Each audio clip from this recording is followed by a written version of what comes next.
할렐루야. 자, 오늘 이렇게 금요 예배에 나오신 저와 여러분들을 환영하며 축복합니다. 자, 오늘도 우리 주님만 바라보시고요, 그리고 믿음으로 나아가시는 저와 여러분들이 되시기를 간절히 바랍니다. 어느덧 6월이 이제 시작되었다 싶더니만 벌써 두 번째 금요 저녁 예배를 저희들은 맞이하고 있습니다. 벌써 1년이 반이나 지나갔네요. 이제 대학교들을 보니까 저희 아이들 둘 다 이제 대학생들인데 다들 이제 종강하고 있고 이제 기말고사 이제 시즌이 되었고요. 날은 점점 이제 더워지고 있습니다. 항상 이렇게 이제 세월이 지나고 이제 시간이 흐르는 것을 보면서 야, 저도 뭐 나이가 50밖에 되지 않았지만 늘 느끼는 거지만 야, 세월 참 빠르다라는 그런 생각을 많이 하게 되어집니다. 그런데 이렇게 세월이 빠르다라는 생각을 하게 되면 또 이런 생각이 들어요. 그동안 나는 무엇을 하며 보냈나? 그 많은 세월 동안 나는 그동안 무엇을 하며 보냈지? 라는 생각을 하게 되어집니다. 그리고 늘 과거의 나의 삶을 생각할 때에 후회가 남게 되는 것이 어쩌면 우리들 인생의 모습일지도 모르겠습니다. 근데 왜 후회가 남는지 아세요? 왜 후회가 남을까요?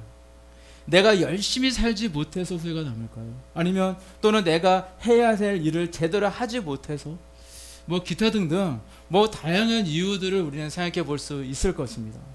그런데 누군가가 저에게 왜 후회가 남느냐라고 저에게 물어보신다면 저는 이렇게 대답할 것 같아요. 제가 과거의 인생의 그 발자취를 더듬어 보면 매 순간마다 수많은 선택들을 하며 살아왔는데, 이런 선택도 하고 저런 선택도 하며 살아왔는데 그 선택이 항상 좋지만은 않았기 때문이다 라고 저는 그렇게 대답할 것 같습니다. 그때 그 선택이 정말로 탁월한 선택이었어 라면 참 좋을 텐데 그렇지 못하고요, 그때 그거 말고 이걸 했어야 되는데 라는 그런 생각을 하게 되어진다면 그 사람은요, 마음에 후회가 남게 되어집니다. 우리의 삶은요, 매 순간만에 그 순간마다 선택의 연속입니다. 오늘 아침에도 선택을 하셨잖아요. 내가 무엇을 먹을까? 또 내가 무엇을 입고 가지? 뭐 이런 걸 고민하셨을 것이고, 그 선택으로부터 시작을 해서 하루 종일 크고 작은 일들을 여러분들은 선택하고 결정하면서 매 순간순간을 그렇게 오늘 하루도 이렇게 지내왔을 것입니다. 그래서 내가 그때 그 친구들이랑 놀지 않고 정말 내가 그때 그 스마트폰의 게임에 빠졌었는데 그거 선택하지 않고 그때 내가 차라리 좀 공부를 했으면 좋았을 텐데 라고 후회하고 있는 학생들이 있는가 하면 그때 그냥 열심히 잘 듣고 열심히 공부해서 정말 다행이다. 그래서 이렇게 내가 바쁜데도 불구하고 이렇게 기말고사 준비가 좀 수월해졌네 라고 그렇게 생각을 하는 학생들도 있는 것이거든요. 자, 이것은 성인들도 마찬가지입니다. 그때 이럴 걸이 아니라 그때 내가 정말 잘했다, 정말 그때 잘 결단했고 잘 선택했다 라는 그런 우리의 과거를 회상할 수 있는 저와 여러분들이 되었으면 참 좋겠습니다. 특히 우리가 교회를 택하고 선택하는 것이 굉장히 중요한 일이잖아요. 그런데 하나님은요, 인격적인 분이십니다. 그래서 정말로 특별한 경우가 아니시거든요. 너는 어느 교회 다녀라, 너는 무조건 여기에 가야 된다 라고 말씀하시는 경우가 사실 많지는 않으세요. 자, 그런데 정말로 그런 특별한 경우를 제외하고는 늘 자신의 선택에 맡기시거든요. 하지만 하나님은요, 늘 인도를 해주세요. 특히 교회가 그렇습니다. 인도를 해주세요. 인도해주고 우리가 이제 한 교회에 이제 출석하게 되고 이제 신앙생활 할 때에도 하나님은 늘 우리의 선택과 우리의 믿음의 결단을 굉장히 중요하게 여기십니다. 그래서 조금 더 시간이 흘렀을 때 내가 그때 도우리교회에 하나님께서 인도하셨을 때 다 결단하고 도우리교회를 출석하기를 정말로 잘했다. 내가 그때 하나님께서 도우리교회로 인도하셨을 때 그때 정말로 이 좋은 교회에 신앙생활을 하고자 잘 결단했고 정말로 믿음의 뿌리를 잘 내렸고 정말로 신앙생활을 잘 해왔다. 머지않아서 이런 고백을 하실 수 있는 저와 여러분들이 되었으면 정말로 좋겠습니다. 그런데 사실 우리의 삶에서 선택에 대해서 이야기할 때 다양한 선택의 기준들이 있어요. 그런데 만약 우리 인생을 선택할 수 있는 것을 크게 두 가지로 요약해 본다면 이렇게 이야기할 수 있습니다. 첫 번째는 뭐냐? 나를 위하여 선택하는 거예요. 나의 이익을 위해서 나는 어떠한 선택을 하고 어떻게 살 것인가 라는 것이 있다고 한다면, 또 다른 하나는 하나님을 위해서, 하나님의 나라를 위해서 나는 어떻게 살 것이고 어떤 것을 선택하며 살아갈 것인가 라고 우리는 두 가지를 크게 이야기할 수가 있을 것입니다. 그렇다면 저와 여러분들은 무엇을 위해서 살아가고자 매 순간 선택을 하고 있습니까? 나만을 위해 살아가고 계십니까? 아니면 하나님을 위해 살아가고 계십니까? 근데 결론이 뭔지 아세요? 성경에서 말씀해 주는 결론은 하나님을 위해 살아가는 것이 결국은 나를 위해 살아가는 방법이다 라고 말씀하고 계십니다. 우리가 하나님만을 바라보며 하나님께서 원하시는 삶을 살고자 우리가 결단하고 나아간다면 하나님께서는요, 그 나머지 우리에게 필요한 모든 것을 다 채우시고 공급해 주신다는 사실입니다. 이것이 성경에서 말씀하고 있는 축복의 원리입니다. 대표적인 말씀이 마태복음 6장 33절 말씀 보게 되어지니까 너희는 먼저 그의 나라와 그의 의를 구하라. 그리하면 이 모든 것을 너희에게 더하시리라 라고 우리에게 분명히 말씀하고 있습니다. 여러분, 이 말씀을 믿으십니까? 하나님의 말씀은 항상 한치의 오차도 없으시고요, 반드시 그 말씀대로 이루어주시는 하나님이심을 믿으시기를 바랍니다. 따라서 먼저 하나님을 바라보시길 바랍니다. 내가 아니에요. 하나님을 먼저 바라보세요. 그리고 먼저 하나님을 생각하시고 하나님이 원하시는 삶, 먼저 주님의 나라와 의를 구하며 살아가시기를 바랍니다. 그러면 저와 여러분들을 통해서 하나님의 나라가 확장시켜 나가지게 될 거예요. 그리고 또한 거기서 더 나아가서 우리 하나님은 그 맡겨진 사명을 더 잘 감당하라고 더 많은 복과 은혜 또한 우리에게 허락해 주실 줄로 믿습니다. 우리는 인류 역사상에 있으면서 가장 영화로웠던 삶, 가장 부유했던 삶, 정말로 가장 잘 살았던 삶을 우리가 뽑으라면 우리는 솔로몬을 이제 뽑게 되어집니다. 솔로몬은요, 헤아릴 수 없을 정도의 많은 재물과 부귀와 영화를 누렸던 사람이고 당시 최고의 권력과 최고의 지혜를 소유했던 사람입니다. 자, 그는요, 후궁과 천만해도, 그러니까 부인이요, 무려 1,000명이나 되었어요. 1,000명이나 되는 사람이었습니다. 게다가 그는 당시에 모든 사람들에게 존경을 받는 그런 인물이었어요. 바로 그런 사람이 바로 솔로몬 왕이었습니다. 그는 인생으로 살아가면서 인간으로서 이 땅에서 누릴 수 있는 것, 인간으로서 할 수 있는 모든 것을 다 누려봤고 다 해봤던 인물입니다. 그렇다면 우리 생각에는요, 야, 그는 정말로 세상에서 가장 행복했구나. 다 해봤으니까 그 많은 재물과 부귀와 영화가 다 있었으니 얼마나 행복했을까라고 생각할 것입니다. 그리고 수많은 사람들, 이 땅에 살아가는 수많은 사람들이 바로 꿈꾸는 삶이 바로 솔로몬이 누렸던 그러한 삶일 것입니다. 그런데 그의 인생의 말년에 그가 호고백발 할아버지가 되어지고 인생의 거의 마지막 때가 되었을 때 그때 그가 무엇이라고 고백한지 아십니까? 전도서 2장 10절에서 11절 말씀에 이렇게 기록이 되어 있습니다. 무엇이든지 내 눈이 원하는 것을 내가 금하지 아니하며 무엇이든지 내 마음이 즐거워하는 것을 내가 막지 아니하였으니 이는 나의 모든 수고를 내 마음이 기뻐하였음이라. 이것이 나의 모든 수고로 말미암아 얻은 몫이로다. 그 후에 내가 생각해 본즉 내 손으로 한 모든 일과 내가 수고한 모든 것이 다 헛되어 바람을 잡는 것이며 해 아래서 무익한 것이로다 라고 고백하고 있어요. 그가 해봤던 모든 것들이 다 헛됐다, 헛된 것들이었다라고 그는 고백하고 있습니다. 솔로몬은요, 사실 자신을 위해서요, 자신의 행복을 위해서 할 수 있을 만큼 다 해봤습니다. 보통 사람들은 뭔가 하고 싶어도 하지 못하잖아요. 뭐 물질도 부족하고 시간도 안 되고 형편도 안 되고 상황도 안 돼서 정말로 그냥 생각뿐일 뿐 하고 싶은데 하지만 못하는 것이 현실이었지만, 하지만 솔로몬은 달랐습니다. 그는 갖고 싶은 거 있으면 다 가졌고요, 그거는 하고 싶은 거 있으면 다 했고요, 먹고 싶은 거 있으면 다 먹을 수 있었고, 즐기고 싶은 거 있으면 다 즐길 수 있었고요. 정말 많은 여인들을 사랑했는데 그래서 무려 1,000명이나 되는 그런 부인까지 얻는 그런 일까지 했습니다. 그는 그런 모든 것을 할 수 있는 부유함이 있었고 권세가 있었고 환경을 다 갖추고 있었습니다. 그러나 그가 노년에 그가 했던 그 입술의 고백은 그가 누리고 그가 가졌던 그 행했던 그 모든 것으로 자기 자신을 만족시킬 수가 없었다는 사실입니다. 인생의 모든 부귀와 영화가 다 헛된 것이다라고 그는 고백했던 것입니다. 이처럼 내게 건강이 있고 지혜가 있고 내가 물질이 많아서 이 땅에서 많은 것을 누리고 산다고 해도 우리는 절대 행복한 것이 아닙니다. 자, 그런 것은요, 그러한 만족과 행복은 아주 잠깐 동안 느낄 수 있는 행복일 수는 있어요. 하지만 솔로몬의 고백에 의하면 그 모든 것은 헛된 것에 지나지 않다라는 것입니다.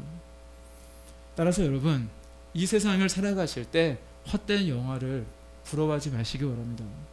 하나님이 없는 부귀, 하나님이 없는 영화는 절대 영원할 수가 없습니다. 절대 그것이 우리에게 참 행복을 줄 수가 없다라는 사실입니다. 그래서 저와 여러분들은요, 이 땅을 살아갈 때 우리가 단 하루를 살아간다 할지라도 우리 하나님 안에서, 우리 주님 안에서 정말로 의미 있고 가치 있는 삶을 살아가시길 바랍니다. 그래서 하늘나라에 정말로 영원토록 유지되고 보존될 영원한 그 상급을 많이 준비하시고 많이 쌓는 삶을 살아가시길 간절히 바랍니다. 하나님이 없는 부귀 영화, 하나님이 없는 그저 인생의 쾌락만 쫓는다면 안타깝게도요, 그것 때문에 그것이 올무가 되어서 솔로몬과 같이 마지막에는 망하는 인생, 하나님께 버림받는 인생이 되어질 수도 있다는 사실입니다. 열왕기상 11장 3절 말씀에 이렇게 솔로몬에 대해서 이렇게 증거하고 있습니다. 왕은 후궁이 700이요 첩이 300명이라 그의 연인들이 왕의 마음을 돌아서게 하였더라. 솔로몬은요, 여인들을 좋아했잖아요. 물론 그게 이제 정치적으로 이제 그 나라가 이제 누구 나라에 까불지마 뭐 그런 목적으로 해서 이제 그 나라와 이제 조약을 할 때 그의 딸을 데리고 와서 아내를 삼고 그 당시에 그런 것들이 있었겠지만은, 하지만 기본적으로 솔로몬은 여인을 좋아했어요. 그런데 그 여인들로 인해서 왕의 마음이 돌아서게 되었다라고 이야기하고 있습니다. 그가 그토록 좋아했던 1000명이나 되는 부인들로 인해서 솔로몬은 결국 하나님께 돌아섰고 결국 망하는 인생이 될 수밖에 없었다는 것입니다. 젊은 시절에 그렇게 잘 믿었던 하나님도 떠나게 되었고요. 그리고 하나님이 주셨던 은혜도 다 까먹었고 다 잊어버렸고요.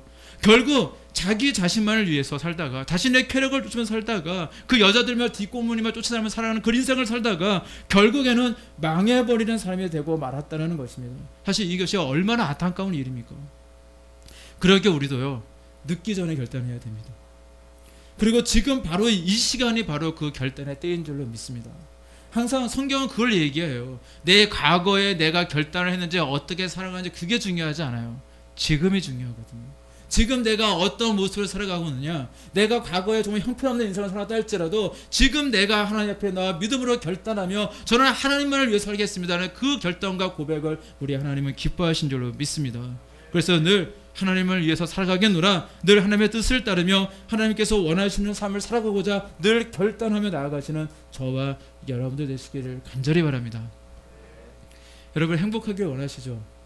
저도 행복하길 원합니다. 그리고 여러분 여기 계신 모든 분들을 다 우리 주님 안에서 다 행복하시기를 간절히 바랍니다. 자, 근데 그래서 많은 분들이 행복하게 하기 위해서 많은 노력을 해요. 어떤 분들은 열심히 운동도 하고요. 건강하게 행복할 수 있으니까 운동도 하고, 어떤 분들은 열심히 스펙 쌓으면서 미래를 준비하고요. 어떤 분들은 열심히 돈 벌면서 열심히 살아가고 있습니다. 다들 이 땅에 살아가는 사람들 정말 다 열심히 살아가고 있어요. 행복을 추구하며 살아가고 있습니다. 근데 그 중에 많은 것들 중에 좀 대표적인 것, 내가 행복하기 위해서 했던 것 중에 하나가 무엇이냐 생각해 보니까 결혼이 아닌가 생각을 해보게 되어져요. 사실 힘들어지고 싶어서 결혼하신 분들은 아무도 안 계실 거예요. 나 오늘부터 힘들어지고 싶어, 결혼해야지, 이런 분들 아무도 없을 겁니다. 다 누구나 행복을 꿈꾸면서 사랑하는 님과 함께 정말로 오손도손 알콩달콩 살면서 정말 행복한 삶을 살고 싶어서 그렇게 결혼을 이제 준비하고 이제 결혼을 하고 이제 가정을 꾸미게 되어져요. 그런데 안타까운 현실은요, 그렇게 서로 사랑했고 정말 행복해지고 싶어서 결혼을 한 그런 커플 가운데서도 정말로 시간이 지날수록 서로가 처음에 만났을 때 그 뜨거운 사랑과 그 행복한 마음은 어디로 갔는지 다 사라지게 되어지고요. 서로 다투고 싸우다가 이혼을 하게 되어진 사례들이 우리나라에도 너무너무 많이 있다는 사실입니다. 그런데 이혼하시는 분들 중에 그 많은 아내분들이 자기 남편 되는 분에게 가졌던 실망감이 뭔지 아세요?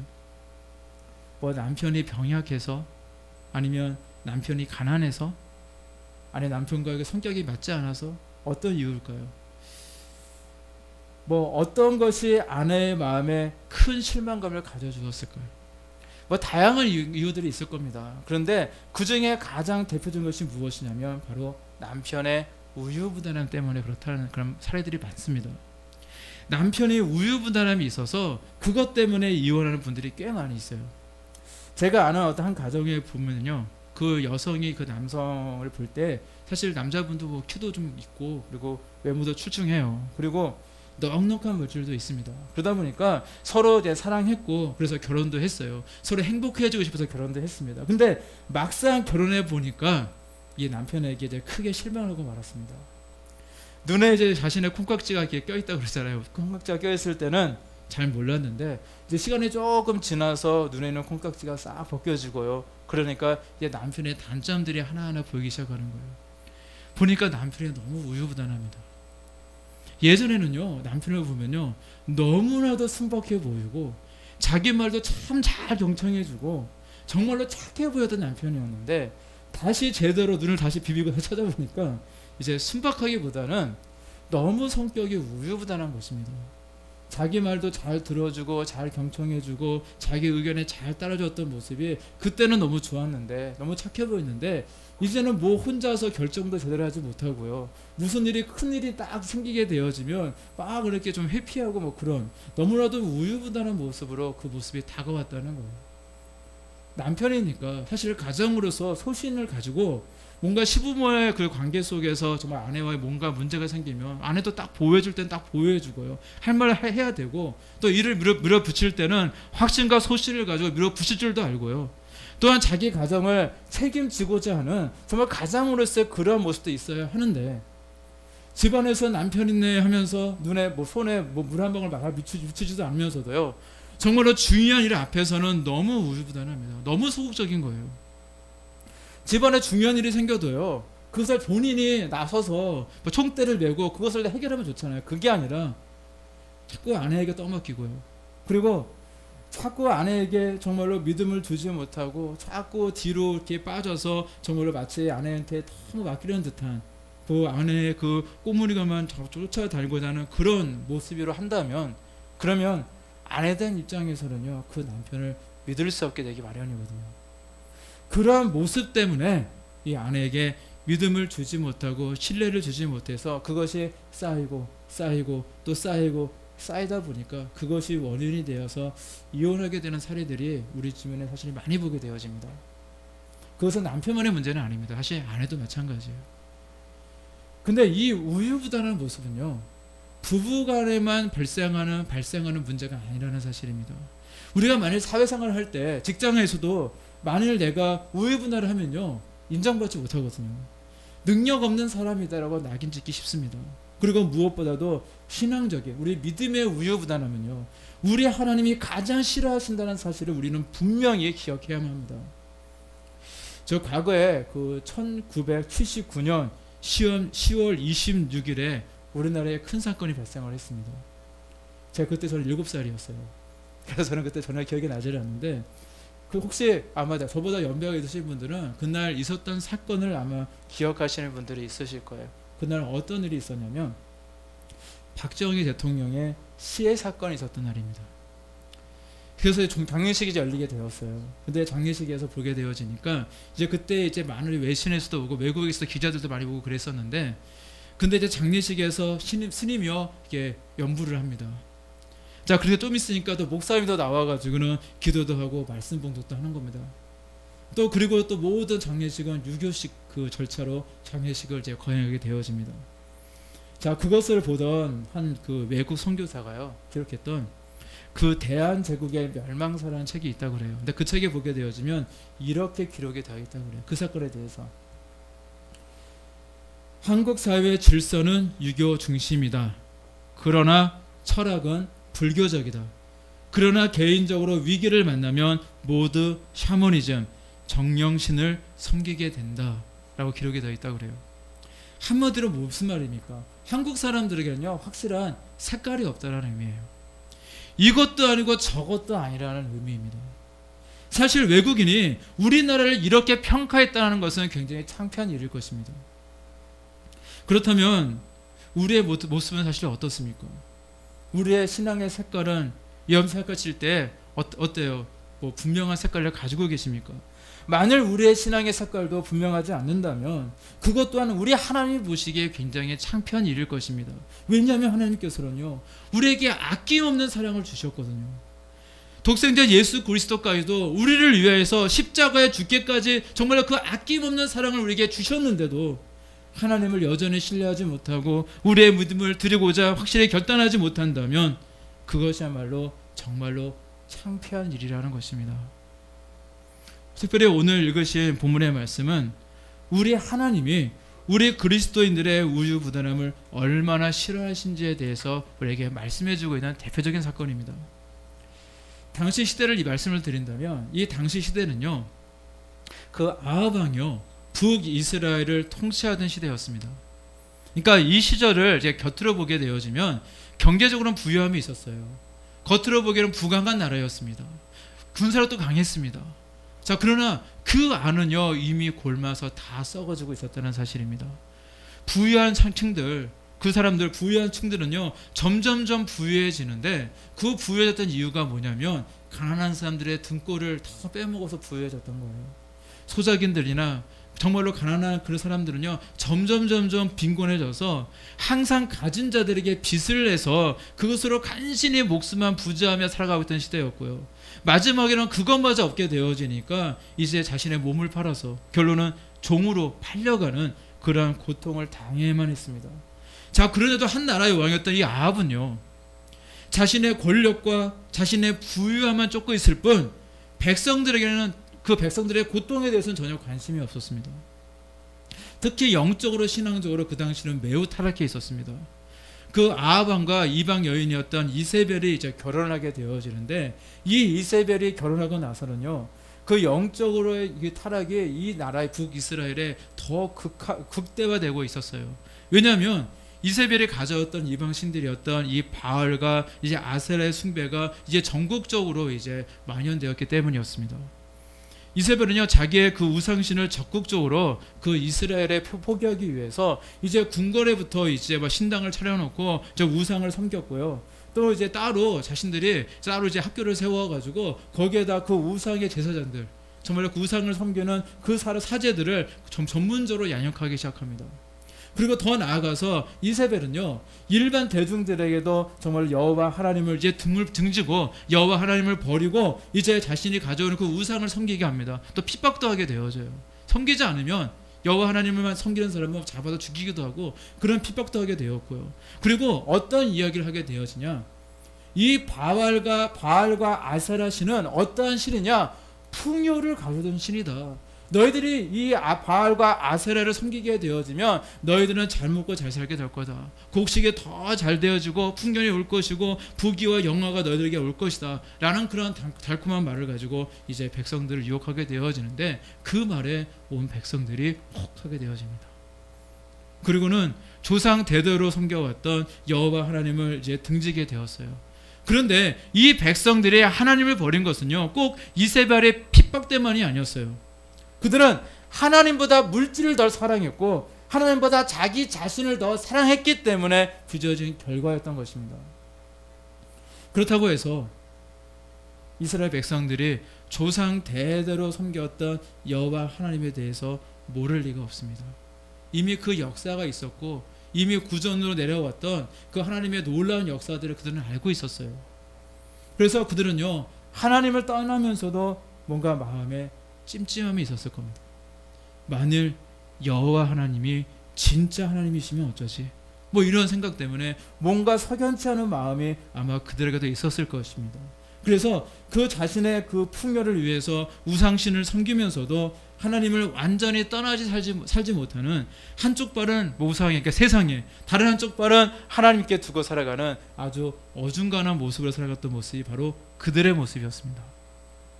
자, 그런데 신앙생활 할 때 이러한 모습을 사시는 분들 사실 있어요. 교회는 다니십니다.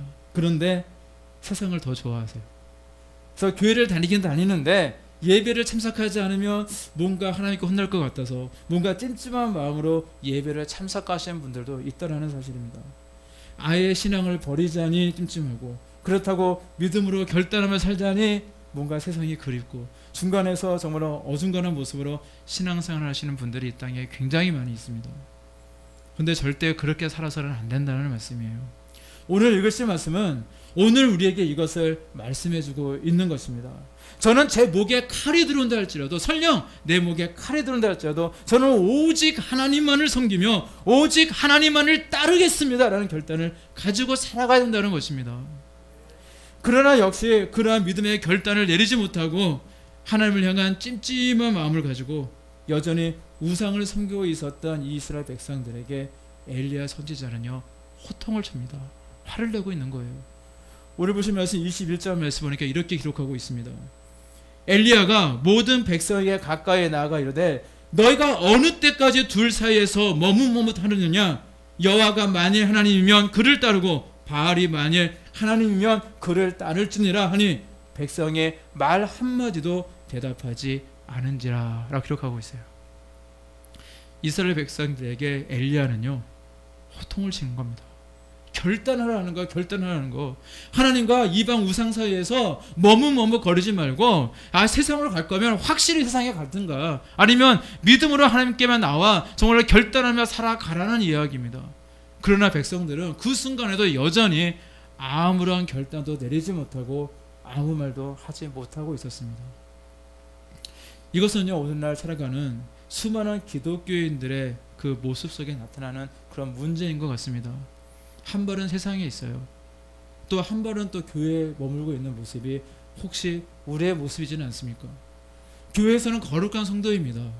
하나님의 자녀인 것처럼 보여요. 하지만 교회 문을 딱 박차고 나아가면 세상 사람과 똑같은 생각과 똑같은 모습으로 똑같은 방법으로 혹시 살아가고 있지는 않습니까?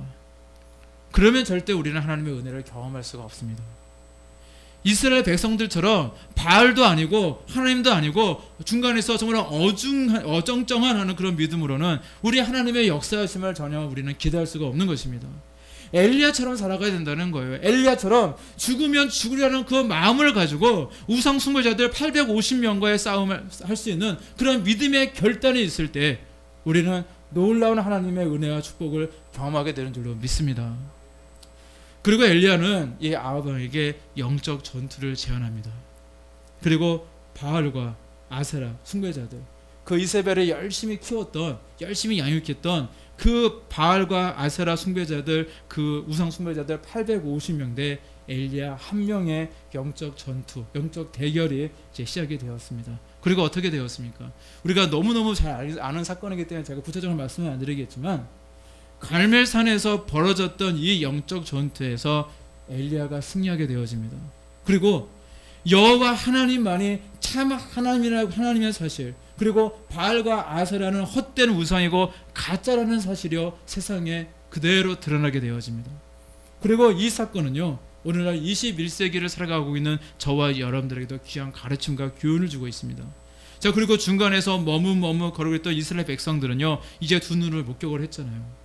바알 선지자들이 850명의 자기 피부에 상처를 내가면서 피를 흘리면서 별소리를 다 해도 정말 하늘에서 불 하나 안 내리지 않는데, 오히려 우리 엘리야는요, 위에다가 물까지 몇 번 부으면서 그렇게 했는데 불구하고 하늘에서 불이 날아서 정말 모든 재물이 타서 하나님께 받으시는 그 모습을 두 눈으로 목격하게 되어지잖아요. 그것을 보면서 우리가 대대로 섬겨왔던 여호와 하나님이 정말로 참 하나님이시구나 라는 사실을 그들은 두 눈으로 목격하게 되어집니다. 자, 그리고 나서 비로소 그들은요, 엘리야 편에 서서 하나님의 백성인 것처럼 행동을 합니다. 물론 이제 그것도 오래가지 못했죠. 그런데 이 사건은요, 오늘날 우리들에게 귀한 교훈을 주고 있습니다. 꼭 이렇게 오늘 본문에 등장하는 이스라엘 백성들처럼 엘리야와 이 850명의 이방 선지자들과의 이 영적 전투에서 엘리야가 승리하는 모습을 눈으로 직접 목격하고 확인하고 나서야 무서워서 벌벌 떨면서 진짜로 여호와 하나님이 진짜 하나님이셨구나 깨달으면서 겁먹은 표정을 가지고 마지못해서 나도 혼날까봐, 뭔가 나도 멸망하게 될까봐, 진노를 당할까봐 여호와 하나님을 섬기겠다고 결단하는 착하는 그런 이스라엘 백성들의 모습이 아니라, 바로 지금 하나님의 말씀을 듣고 있을 때에, 또 하나님께서 내게 말씀하고 계실 때에 제가 하나님께 순종하겠습니다. 하나님 주신 이 언약 말씀 들고 나가겠습니다. 오직 하나님을 섬기며 하나님을 위해서 살아가겠습니다라는 그런 믿음으로 결단하며 나아가시는 저와 여러분들이 되시기를 간절히 바랍니다. 그게 진짜 믿음인 거거든요. 앞으로 우리 도립교회가 하나님께서 언약을 주신 것이 있기 때문에 다 될 겁니다. 근데 도립교회가 이제 800석 예배당도 봉헌하고 뭐 3000석도 봉헌하고 나중에는 말씀대성도 봉헌하고 그렇게 정말로 눈에 드러나는 증거들이 나타나고 정말로 뭔가 이루어지는 모습을 보게 되었을 때 그때 가서야 마음에 그때서야 불이 막 붙어가지고 열심히 하려는 그런 모습이 아니라 지금 내가 뭔가 보이지 않는 상황 속에서도 정말로 뭔가 내 인생 가운데 뭔가 증거들이 나타나지 않는 환경이라 할지라도 이때에도 하나님께 나와 결단하며 믿음으로 나아갈 수 있어야 진짜로 비전의 주인공이 되지 않겠습니까?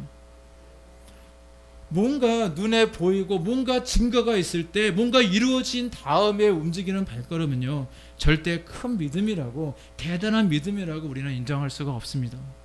보지 않고도 믿는 믿음이 크도다 말씀하셨던 우리 주님의 모습처럼 말씀처럼 보지 않아도 아무것도 드러나는 것이 없다 할지라도 믿고 순종하며 결단하며 나아가는 저와 여러분들이 되시기를 간절히 바랍니다. 오늘 이 시간 너희가 어느 때까지 둘 사이에서 머뭇하느냐 말씀하시는 우리 하나님의 음성을 들으시기를 바랍니다. 그리고 오직 믿음으로 결단하며 오직 하나님만을 섬기셔서 하나님 나라의 귀한 일꾼으로 정말로 귀하게 존귀하게 쓰임 받으시는 저와 여러분들 되시기를 간절히 축원합니다. 기도하시겠습니다.